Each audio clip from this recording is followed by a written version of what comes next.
और deputy speaker को लेकर अटकलें अभी भी जारी है। बड़ी खबर आपको लगातार बता रहे हैं और इस वक्त की बड़ी खबर आपकी टीवी स्क्रीन पर सांसद अवधेश प्रसाद के नाम की भी चर्चा इस वक्त हो रही है। देखिए, डिप्टी स्पीकर पद के बाद आपको बता दें कि डिप्टी स्पीकर पद को लेकर चर्चाएं काफी तेज हो गई थी। अवधेश प्रसाद की तरफ से क्या टिप्पणी की गई वो आपको लगातार हम बता रहे हैं, लेकिन इस वक्त अटकलें अभी भी लगातार लगाई जा रही है श्वेता। और सबसे बड़ी बात कि अभी अवधेश प्रसाद को लेकर के अभी भी कयास लगाए जा रहे हैं, उनके नाम की चर्चा चल रही है। माननीय राष्ट्रीय अध्यक्ष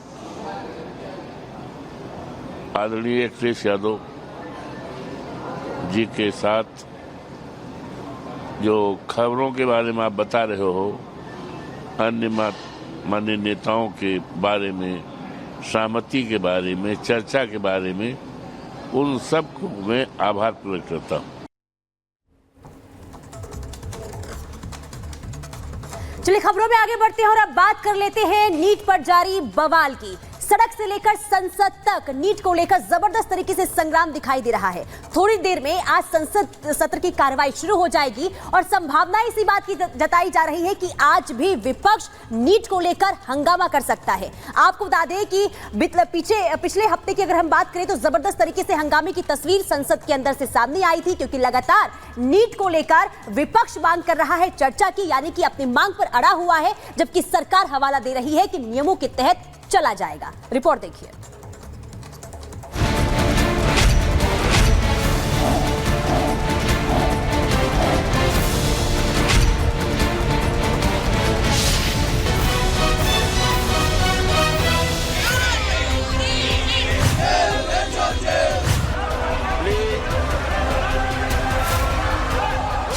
संसद का ये सत्र नहीं आसान। नीट का मुद्दा है और विपक्ष हमलावर है।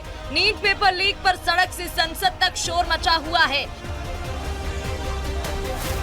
नीट के मुद्दे पर विपक्ष के तेवर पहले जैसे ही हैं और वो सदन में पहले नीट के मुद्दे पर चर्चा की मांग को लेकर अड़ा हुआ है।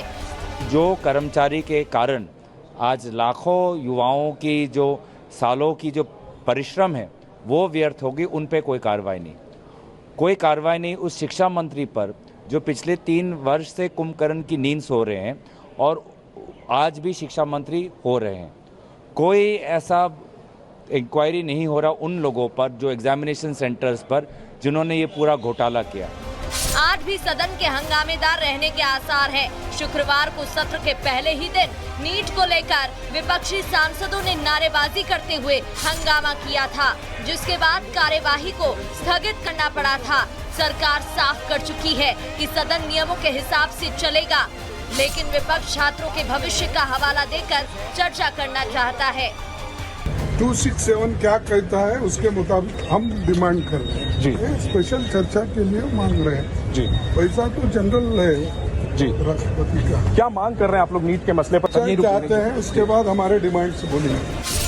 आज राष्ट्रपति के अभिभाषण पर धन्यवाद प्रस्ताव पर बहस की शुरुआत बीजेपी सांसद अनुराग ठाकुर करेंगे, जिसके बाद पहली बार नई दिल्ली लोकसभा सीट से सांसद बनी बांसुरी स्वराज बहस करेंगी।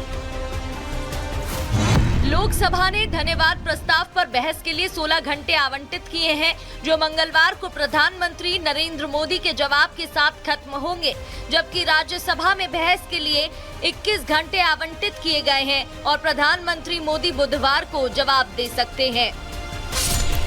नीट के मुद्दे पर सरकार और विपक्ष आमने सामने है। विपक्ष नीट पर पहले चर्चा पर अड़ा हुआ है, तो सरकार समझाने की कोशिश में लगी है कि सीबीआई जांच चल रही है। फिलहाल नीट का ये मुद्दा थमता नहीं दिख रहा और सदन में आज भी वही तस्वीर दिखाई दे सकती है जो सत्र के पहले दिन दिखाई दी थी।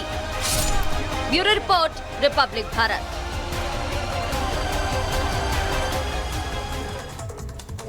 और आइए अब आपको सिलसिलेवार तरीके से बताते हैं कहां किस राज्य में कितनी गिरफ्तारियां हुई हैं। बिहार में अगर देखेंगे तो कुल 40 गिरफ्तारियों में बिहार में 15 लोगों को गिरफ्तार किया गया। आपको याद होगा कि शुरुआत सबसे पहले बिहार से हुई थी, जहां पर एफआईआर दर्ज हुई थी। आप समझिए झारखंड से 8 लोगों को इस मामले में गिरफ्तार किया गया है। बिहार, झारखंड और इसके बाद अगला जो राज्य है वो गुजरात है, जहां पर सीबीआई की टीम पहुंची थी, वहां से भी 5 लोगों की गिरफ्तारी की गई है। महाराष्ट्र के लातूर से 2 लोगों को गिरफ्तार किया गया इस मामले में। राजस्थान से भी गिरफ्तारियां हुई है। राजस्थान से समझिए 10 लोगों को गिरफ्तार किया गया है। राजस्थान से भी एक बड़ा कनेक्शन निकल करके सामने आया आया था जो 40 गिरफ्तारियां थी वो अलग अलग राज्यों में हुई, जिसमें राजस्थान है, झारखंड है, बिहार है, गुजरात है। और इसी से जुड़ी एक अगली खबर के लिए रुख करेंगे महिमा का। बिल्कुल, और देखिए अगली बड़ी खबर आपको इसी बीच बताएंगे, क्योंकि कथावाचक प्रदीप मिश्रा की मुश्किलें बढ़ती हुई नजर आ रही है, क्योंकि पहले उन्होंने राधा रानी को लेकर टिप्पणी की थी और अब ताप्ती नदी को लेकर उन्होंने जो टिप्पणी की उस पर लगातार सवाल खड़े हो रहे हैं और कहा जा रहा है कि अब आप माफी मांगिए। देखिए नए विवाद में फंसते हुए नजर आ रहे प्रदीप मिश्रा। कथावाचक प्रदीप मिश्रा की तरफ से टिप्पणी की गई, मां ताप्ती को उन्होंने शापित नदी बताया। देखिए ताप्ती नदी को शापित नदी बताया। अब लोग कह रहे हैं कि आप मां ताप्ती से माफी मांगिए। तो ताप्ती मंदिर के पुजारी ने प्रदीप मिश्रा से माफी मांगने के लिए कहा है 13 जुलाई तक ताप्ती जन्मस्थली मुल्तापी आकर आप माफी मांगे।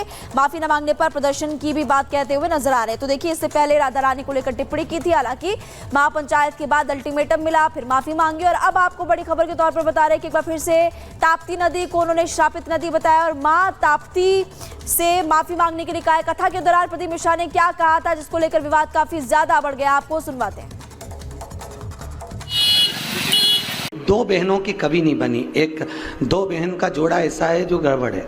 एक माता पार्वती और उनकी बड़ी बहन, जम के बोलो, गंगा, और दूसरी यमुना और उनकी छोटी बहन ताप्ती। क्या नाम था? ताप्ती। ये दोनों की कभी नहीं बनी। ताप्ती और यमुना के बीच में भी विवाद हुआ। एक दिन यमुना जी का नियम था कि जिस समय यमुना के घाट पर भगवान रास करेंगे उस समय पर यमुना ठाकुर जी के श्री विग्रह पर आए हुए पसीने को पोंछने के लिए जाएगी। पर आज यमुना का रूप रखकर ताप्ती चली गई और ताप्ती ने जाकर भगवान के श्री विग्रह के पसीने को पोंछ दिया। तब यमुना जी आकर देखी तो मेरी छोटी बहन यहाँ खड़ी थी। छोटी बहन को देखकर तुरंत यमुना जी को गुस्सा आया। यमुना जी वहाँ से चली गई। जाकर यमुना महारानी ने ताप्ती से विनती करी, ताप्ती तूने ऐसा क्यों किया?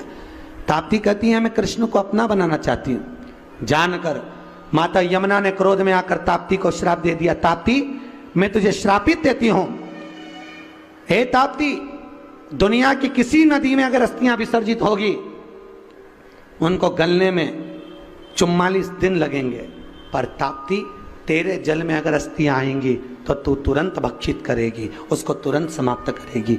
आज भी ताप्ती नदी में किसी अस्थियों को डाला जाता है तो मात्र 1.5 घंटे के अंदर वो अस्थियां जल के राख हो जाती है और पानी में बह जाती है।